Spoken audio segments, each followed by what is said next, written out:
When I first got serious about board game design, I used Illustrator and InDesign to lay out my games. This was when I was planning on self-publishing, so I was laying out the final designs and I was really focused on how the game looked and making it look nice, but also printing out the prototypes for me to playtest still. As the years went on and I learned more about designing and playtesting, I didn't spend nearly as much time focusing on laying the game out perfectly on my computer, printing it out, using ink and paper to make these beautiful prototypes that would inevitably be broken when I playtested them. So now when I'm working on a game, I will make quick and cheap handmade prototypes, get them to the table, see how they play. If I see that there's potential there, I'll continue to play test it just using the handmade prototype, just using cheap index cards and prototyping supplies that I keep on hand. But as the game progresses and if it gets to a stage where it's getting closer to being finalized, then I'll lay my game out on my computer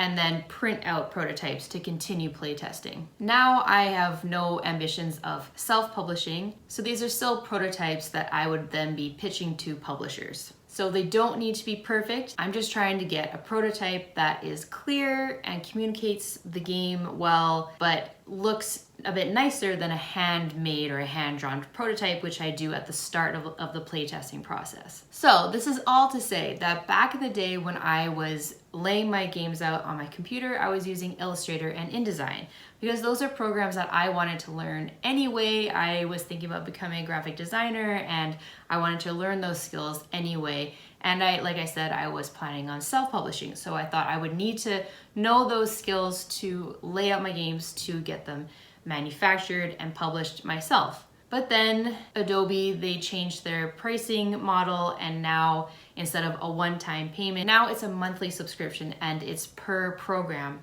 So I believe it's over $20 US for InDesign and then an additional $20 or so US for Illustrator. So it is quite expensive. And also it's just not necessary, especially for designers who are laying their games out on their computer to print for playtesting purposes. If you are planning on self-publishing, then yeah, you might need those programs or you might need to hire a graphic designer and an artist to make your final game. But this is more for people who are playtesting their games, and as the game moves along the playtesting process, they want to create their prototype on their computer and print it out rather than hand-drawn. You might also want to lay out your game on a computer if you plan on playtesting it online using a program like Tabletop Simulator. So some people also use a program called Nandeck, which I personally haven't used. I have heard a lot about it. Unfortunately, it is only for Windows operating systems. I'm on a Mac, so I haven't been able to use it. And so when InDesign and Illustrator became more expensive, and also I realized that I didn't need to have these completely perfectly polished games made on my computer, I realized that I could use Google Draw. And if you don't use a ton of storage in Google Draw or in your Google Drive, it is free. So it is a great option to have. And it's all within the Google suite. So if you have Gmail and you use Google Drive and Google Sheets and Google Docs and all these things, if you then use Google Draw to lay out your prototypes on your computer when you want to print them out, it's just nice to have them all in one place and for a very good price as well. You are a lot more limited of the things you can do, but again, we are just trying to get a clear prototype done on the computer, printed out. It does not need to be a professional level graphic design and art. We're just want to get it looking nice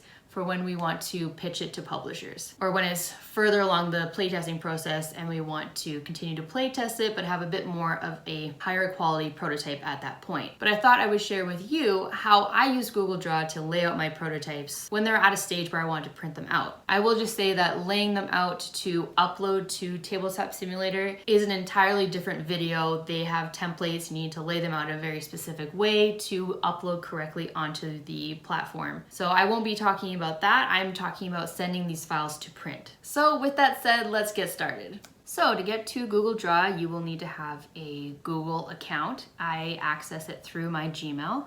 So I log into my Gmail and I go up to the corner here and click on Google Apps, go down to Drive. And then here, in my actual email, I have a ton of folders and I have a folder for my board game design, So let's just pretend this is your very first time here. So you want to go new folder, and let's say board game design files. Create, and then you double click into your folder, and then in my folder I have a folder for each game that I'm working on. So let's make a folder for a game. So let's call it new game number 1, because I knew the number. Yeah, okay, cool. All right, so new game number 1. I would actually give it like the title, the working title of the game, but whatever, that's fine. We'll double click into there. Okay, so I mean, at this point, this is where I would keep my document for my rules and my playtesting notes, which I've mentioned in previous videos. I won't get into that here. We're just gonna focus on the Google Drive or the Google Draw component of it. So let's say we want to lay out some cards. So we'll go new, and then here we'll go to more, and then Google Drawings. So click on there, and this is Google Draw. So when it opens up, it gives you this shape. I think it's like 4x3 or something like that. But I want to make it the size of a standard piece of paper. And so the first thing I always do is go to File and then Page Setup. And then we're going to make it 8.5 by 11. So you just click on the drop down arrow there and go Custom. And then it is set to inches, so just make sure you use inches. And then I want it to be portrait, so vertical. I want to have 8.5 by 11. So now you can decide what size you want your cards to be. For me, I just want to make it so that I have 3 cards along the width and then as many as possible down the length. So we're gonna click up here, we're on shape, and then you hover shapes and then click on the rectangle icon. And so when we do this, we want to make sure that we're leaving a bit of a margin, because when we send it to print, we are going to send it at a 100% scale so that it prints exactly the size that we have it set to. And if we don't add a margin, it will shrink it for us and everything will get shrunk. So we're going to probably do about like a 1/4 of an inch margin. So what you can do here is I'll get out of this. So you see how the cursor changed? That's because I'm on the shape function. So I just clicked and I dragged to make that shape. So I'm just going to delete that. But if I go back to shape and I'm in shape and I don't want to do this anymore, I want to have a cursor, you just click on this select icon up here. So if I go cursor, now when I click, I'm not making a shape. Because I wanted to show you that you can zoom in quite easily if you do some shortcuts here. So it's Command Option plus sign. You can, that's on a Mac, so I'm not sure what it is on a Windows, but you can click up here, View, down to Zoom, and then zoom in. So that's what I did. I did Command Option plus sign to zoom in. And you can do it again to get in real close, and then Command Option minus to zoom back out and zoom back out again. So I wanted to zoom in because I wanted to see, yeah, so this would be 1/2 an inch here, and this would be 1/4 of an inch. It would be nice if this grid marks actually lined up with the ruler, but that's fine. So what I'm gonna do is I'm actually gonna lay in my own guidelines. This is something that InDesign and Illustrator do very nicely, but we have to do it ourselves here on this free option, which is fine. So I'm gonna zoom back out, and if I go Command Option minus minus, so let's add in a couple guidelines. So I clicked on the line option here, so line, and then you see it's the crosshairs sort of cursor now again, and then just zooming in again to see where so let's just go with, no, I feel like 1/4 of an inch is fine. So I'm gonna do 1/4 of an inch, and then we click and we drag. But if you see how it's kind of all over the place there, if I hold down Shift, it will keep it at, I believe it's increments of 15 degrees. So then you'll know it's exactly straight, it's exactly vertical. So I'm going to hold Shift as I'm still holding down on the mouse. I'm gonna let go. And now that's not the full length of the piece of paper, so I want to go back to the cursor. And if I click back onto the line, there's these little dots on the ends, and then the little crosshairs cursor shows up. So I can hover over there. If I click, I can then extend it even past the paper to have these guidelines go all the way across. I'm gonna hold down Shift again to make sure it's straight. We're gonna go down here, and then we're gonna do the same at the bottom here. If I click on it and I go Command C, that copies it, and then Command V, that pastes it. So we have another one here. We can bring it over to the other side. And now this nice little guideline does show up here for you to let you know if something is in line with another object. So that's telling me that it is, well, if I go, up slightly, now it's in the exact same position as this line is. It doesn't really matter for these guidelines, but anyway, so one other thing I'm going to do is I'm going to click and drag to select both of these. Both of these are now selected. I'm going to change the color to red just to remind myself that these are guidelines that we're doing here.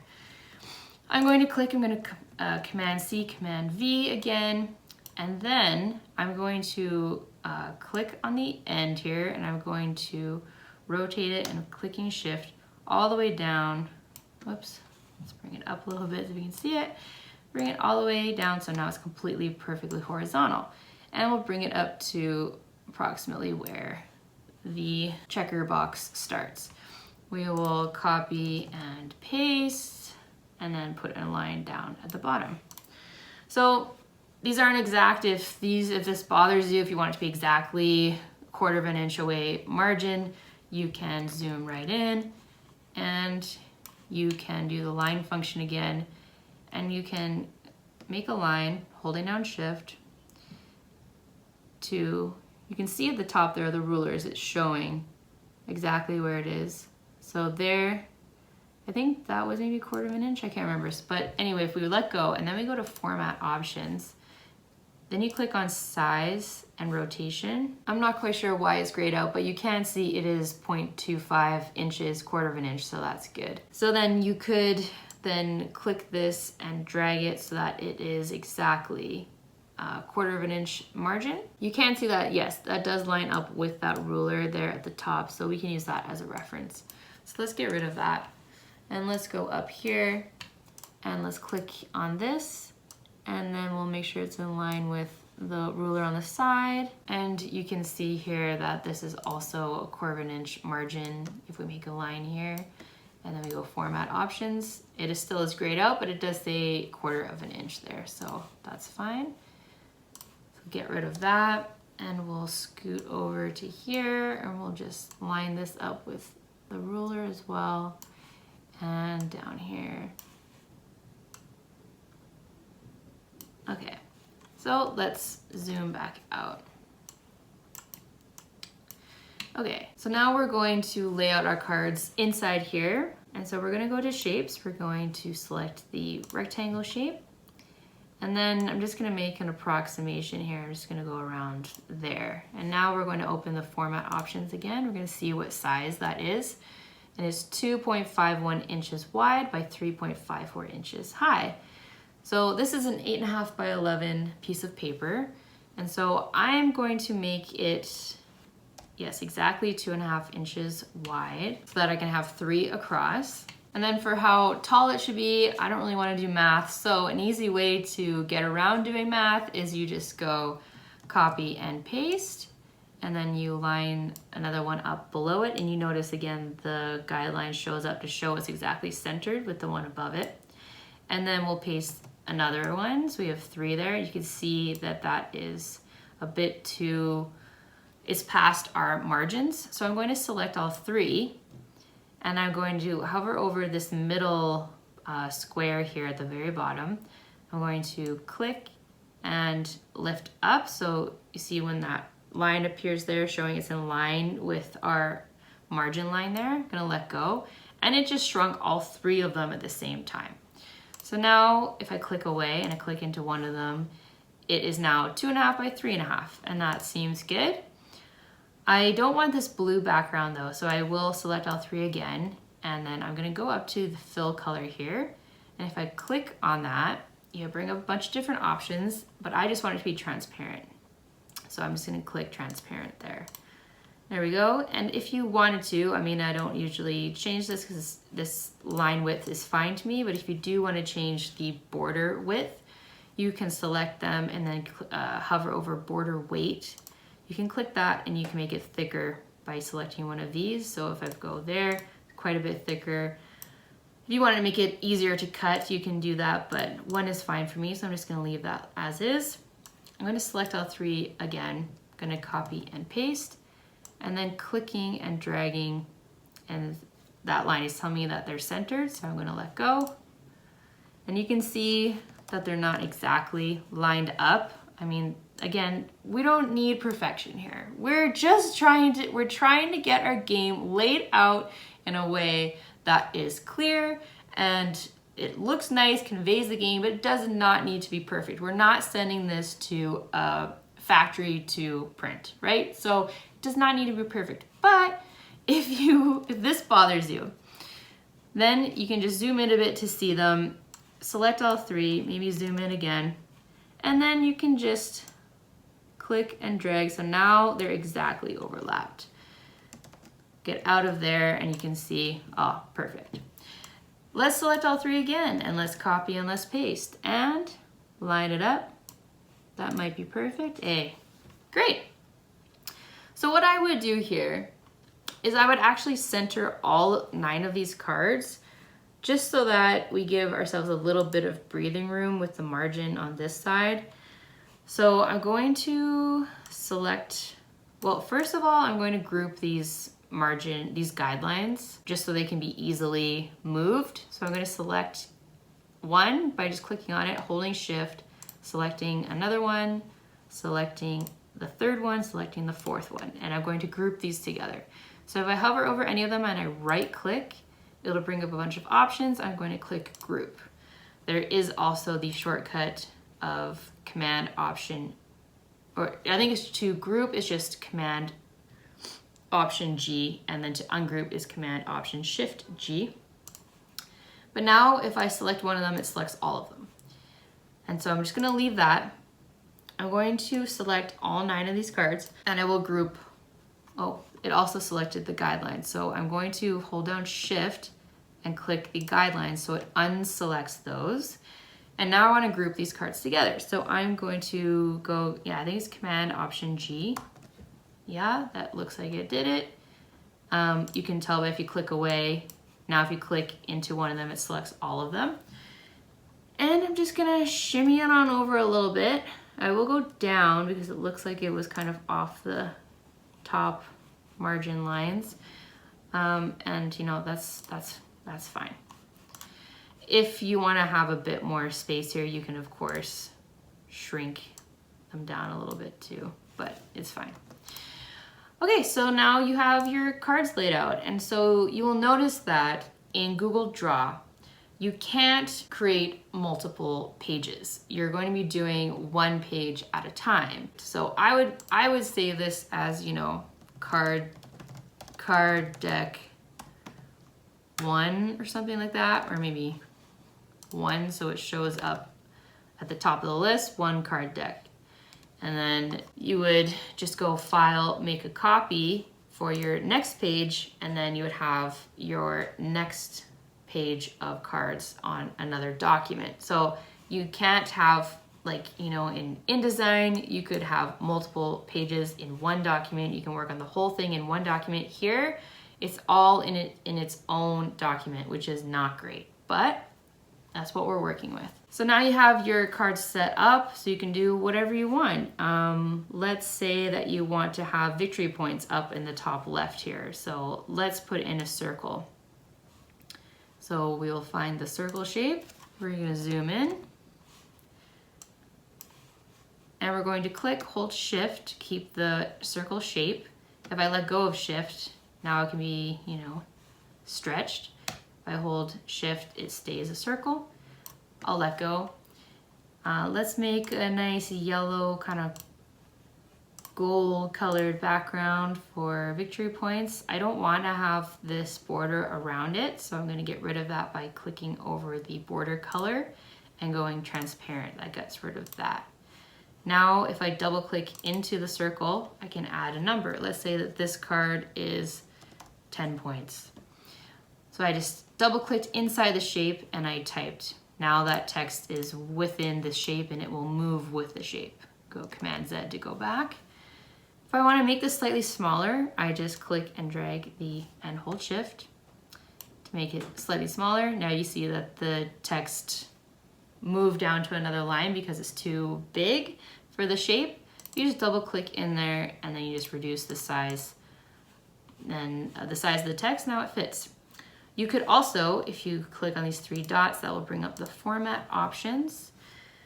You can get rid of the padding because it adds padding around the text. Whoops, it adds, some space around the text. So if you go to text fitting, you can see that it has a 0.1 inch of padding around the text. So if you just go away, go away, go away, go away, now there's no padding at all. And then if you select the 10 again, because now it's left justified, I want it to be centered, you click in the align section and you go center. Now it is centered in the middle and it's also centered this way. But if you want it at the top, you can go there. If you want it at the bottom, you can go there. Don't know why you would do that. Let's keep it in the middle. And let's make it bold. There you go. There's your 10 victory point card. So as we're laying things out here, I realized that maybe what you would probably want to do is lay out your first card and then copy and paste it to all the other cards and then just update the numbers for each one. But anyway, we'll continue onward. So let's say you want to have some sort of image here. Maybe let's say it's an ogre, and so we want a picture of an ogre here. So what you can do is you can go to Insert, Image, and you can go search the web. And then a little search box shows up here. If we go ogre clip art, search. And then a few things show up. This guy looks fun, let's do that. Just click on that, insert. So the thing about this is, and again, we don't want perfection. We don't need perfection, but if the white background here bothers you, although this will be, this will be printed on white paper, presumably. But if maybe you wanted to have a background behind this ogre, like, I don't know, like that. Let me just quickly change the fill color to purple and we'll get rid of the border and then we'll send it to the back of the card. And you can do that by right clicking and going order, send to back, or Command Shift down. So we'll do the shortcut Command Shift down. Now it's behind. You see that white border there? If that bothers you, there is a great website called Remove Background. And so it's remove.bg. And what you can do is you can download that image. You can download this image to your computer. Then you just upload it. You just literally click it and drag it and drop it anywhere on this website. And then it will remove the background for you. Let me just show you because I love this website so much. So let's actually download this image. So we have to go again to image.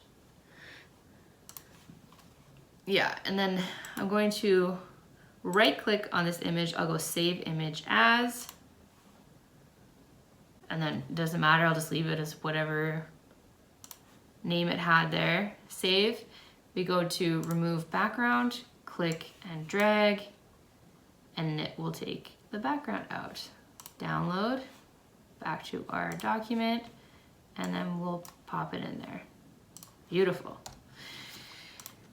This is something I struggle with, where I'm trying to remind myself that this does not need to be perfect, but it does look so much better. Anyway, if we want this, oh, see, that's the thing too to see though, is that now if I want to change this purple background, because I sent it to the back, now it's below our card outline.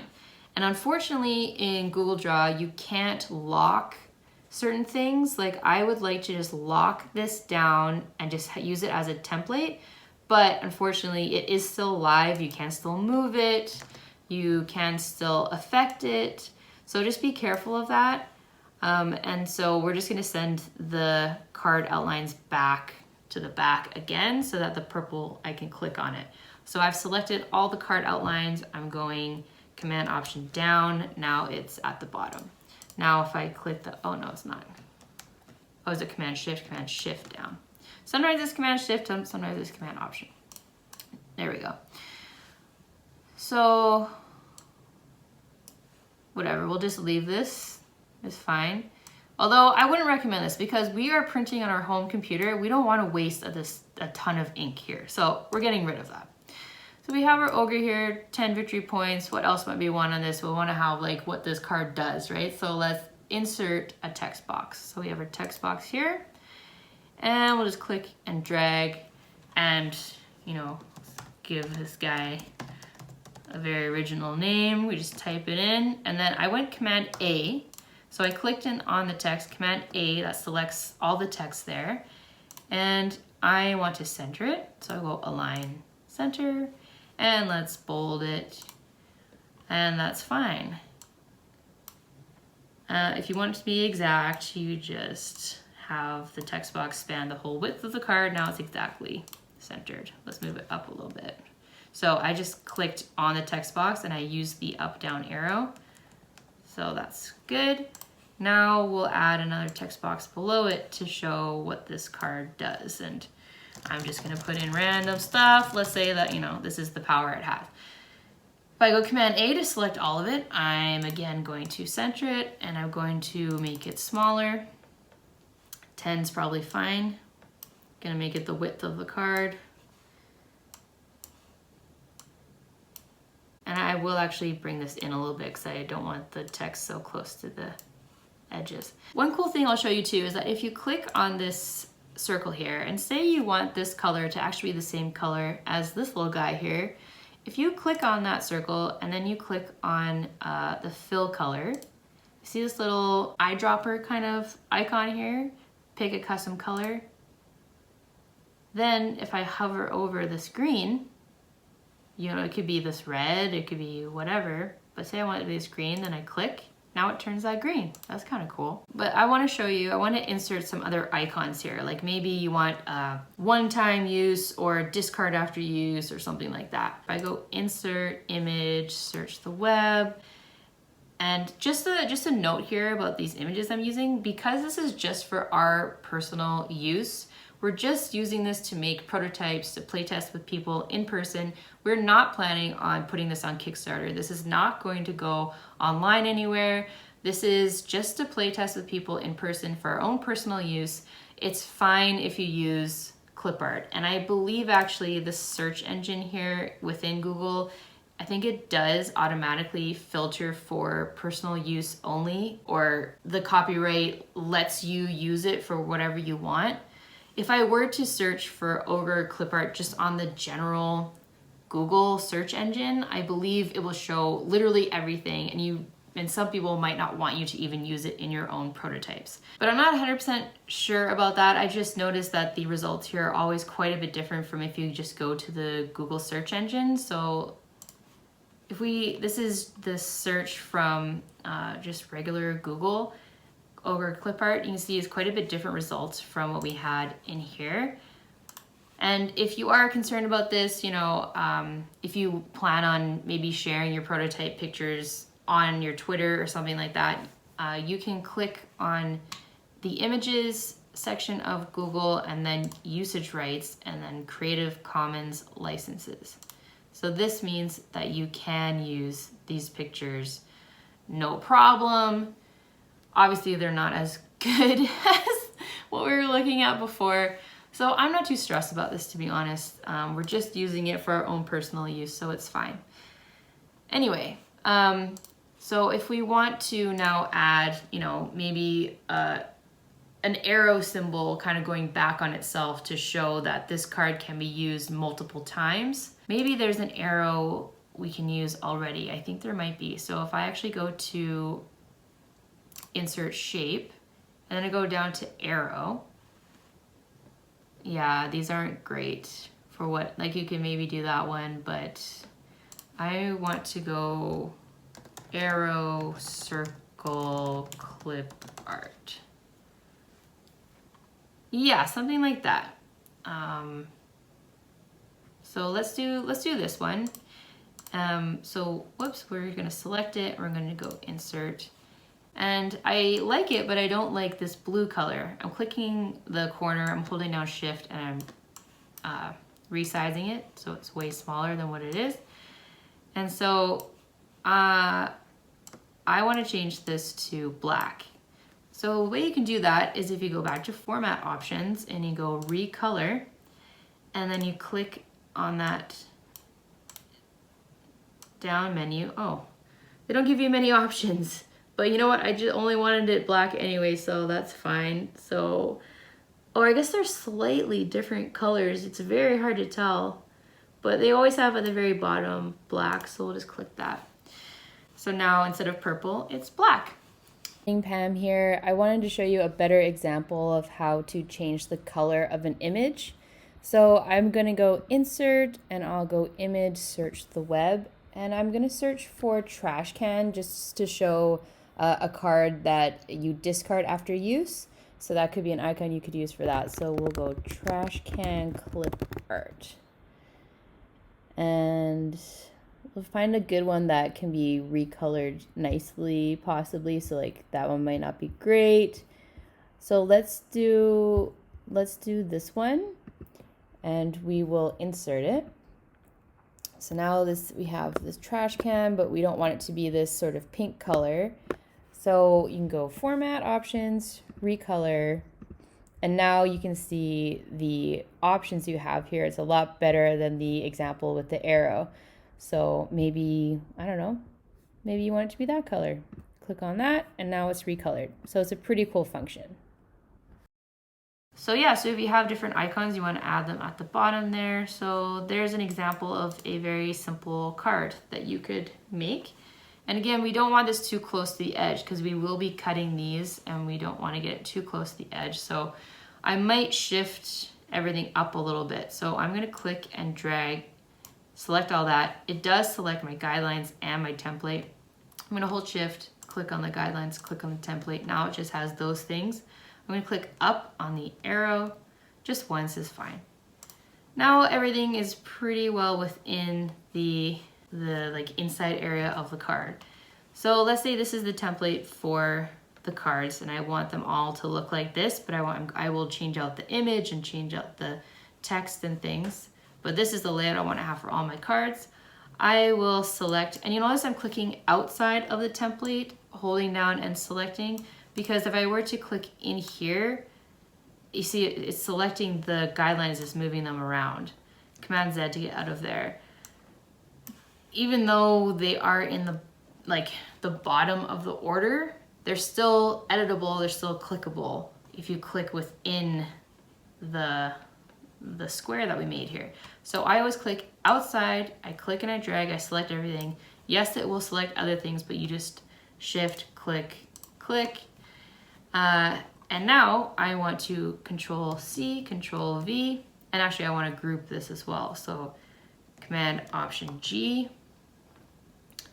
And now I'm just going to bring it on over to here. I'm going to move it till it's lined up with the top of the other one and it's also centered on this card, and let go. And now there's your second card. So now let's say this one you want it to be 7 victory points, and then you can, get rid of Mr. Ogre and add in a different image, change the name, change the title, change the icon, and continue on your way. So if we click anywhere, now it selects all of that. Control copy, Control V. Let's bring it over here. Yeah, sometimes it doesn't tell you the top alignment, which is annoying, but it's telling me that it's centered in the middle. Close enough.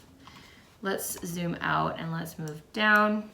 Let's select, so I clicked on the ogre to select everything because it's grouped. Hold shift, click, click. Oh, see, now this guy's not grouped, so let's group that. Okay, so now we go that one, shift, that one, that one. I'm gonna copy, control V, all three of them. Move that down here, centered. Yeah, that's fine. And then I'm gonna control V again, and then it's at the bottom. So it's not terrible. In like, you know, other programs, it's a lot easier. In other programs, you know, you can link things. So you could, you know, link this with this, and then if you update one, it updates all of them. But if they're unique numbers, you have to update them manually anyway. So yeah, so then you would go through and you would, you know, so yeah, now that this is grouped, if you click on one thing, it selects everything in the group. But if you want to just delete this one image, not everything, you just double click, well, you click and then you click again. If you double click, it brings up the crop option. So we just want to click, wait a second, click again. Now we are just deleting that image, and you can do that for all of them if you want. And then you can update, you know, that and update that, whatever you want. So yeah, so that's how I lay out cards. And then when I'm done, I would go File, Print, or Command P for the shortcut. And then it'll give you a preview. Oh, sorry. Well, yeah, whatever. We can leave our margins there because we're going to be cutting the cards anyway. But if that bothers you, you can get out. You can select the guidelines, and they're a group, so it selects all of them. Click and drag and hold shift so it keeps its position, and you just move it off the page. And then, you know, you can print them. And then if you want to bring it back, you just click and drag, hold shift, and then you're just gonna have to line it up again. But for now, we'll just leave it off. And we're going to go Command P. And now for the scale, we want to, so I clicked on more settings here, and the scale, it says fit to printable area. And if we did it correctly, which I believe we did because we added the margins, we don't need to do that. It shouldn't have to shrink anything. And I want the cards to be exactly 2.5 by 3.5 inches. So what I do is I click on the drop down option here and I click custom and then 100. So this means 100% I want it to stay exactly how the measurements I gave the cards in the document are the measurements I want the cards to have when it's printed. So we have the 100% scale there. And then you'll be ready to go. And then you can print it. You can print it, and then you can, I have a paper cutter, and then you can print, you know, several cards, and then you can stack them and then cut them all at once to save you some time. So like I said, if you know, your deck probably doesn't have 9 cards, right? That's one set of your deck. So once you're happy with how this looks and you updated all the characters and all the text and everything, and you want to add the rest of the cards to your deck, like I said, you would go File, make a copy, and then you just change this to, you know, 2 card deck, make a copy. And now you would just update the cards here for the rest of your cards, 10 through 18, I guess. You would make your edits here, and you can set up your entire deck, and once you're happy, you can print them all at the same time. And so when you make changes, you just have to manually go into each individual card and change it like that. Now, that took almost an hour to explain. I probably didn't explain it the clearest. I'm not a freaking Google Draw instructor, okay? I just have taught myself how to do it. I thought I would share it with you. I hope it was clear and helpful for you, and I hope I gave you some tips for how to lay out cards. And I know that, you know, programs like Nandeck are a lot more efficient with those sorts of things, with updating everything on every card at once, but you know, this tool gets it done, and it's a great price, and it's all within the same Google suite, so you have everything together, which is nice. So since that, I was planning on showing you, you know, a player mat and how to lay out custom dice and different components and things like that, but just doing these cards took almost an hour. So maybe I'll save that for another time. Let me know if you want me to do any more Google Draw tutorials like this. geared towards board game design specifically, or if you have any questions about what I talked about here today on laying out the cards. Let me know if you try this at home, or even if you also have tips for how this can be done better or more efficiently. Absolutely let me know. Be sure to add those in the comments as well. But if you did enjoy this video, or if it was helpful for you, I hope you like and subscribe. I'm very, very close to 1,000 subscribers, so I would love if you would help me get to that milestone. And as always, follow me on social media at Pam Walls Game Design. And I'll see you in the next video.